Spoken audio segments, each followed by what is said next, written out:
खामोश होता जंगल।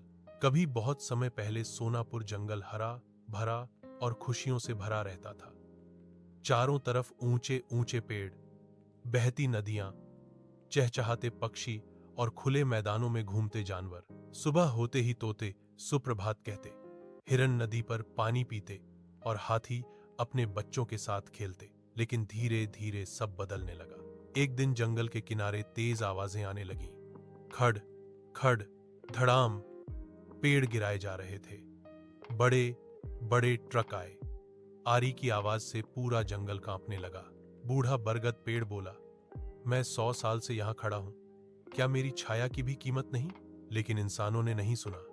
पेड़ गिरते गए और जंगल छोटा होता गया। हिरन की मजबूरी। छोटा हिरन नन्हा अपनी मां से बोला, मां, हमारा घर कहां जाएगा? मां हिरन की आंखों में आंसू थे। बेटा, हमारा जंगल कट रहा है, अब हमें भागना होगा। वे भागे, लेकिन सड़क आ गई। तेज गाड़ी आई और नन्हा घायल हो गया। इंसान आगे बढ़ गया, पीछे सिर्फ दर्द रह गया। हाथी का दर्द। हाथी राजा का रास्ता भी बंद हो गया। उसके पुराने रास्ते पर अब घर, दीवारें और बिजली के तार थे। भूख लगी थी तो वह गांव की तरफ गया। लोग डर गए। उन्होंने पत्थर मारे, आग जलाई और हाथी को भगा दिया।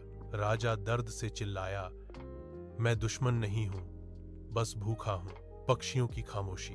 पेड़ कटे तो घोंसले टूट गए। चिड़िया बोली, अब हम अपने बच्चों को कहां रखें? धीरे धीरे चहचहाहट कम हो गई।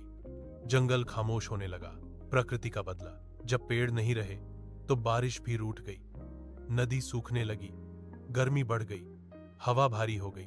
अब इंसान परेशान था। एक बच्चा अपने पिता से बोला, पापा, पहले यहां ठंडक थी, अब इतनी गर्मी क्यों? पिता चुप हो गया। उसे समझ आ गया, जिस जंगल को हमने काटा वही हमें बचाता था। आखिरी उम्मीद। उसी गांव के बच्चों ने फैसला किया, हम पेड़ लगाएंगे, जानवरों को बचाएंगे, जंगल को वापस लाएंगे। धीरे धीरे नए पौधे लगे। कुछ पक्षी लौटे।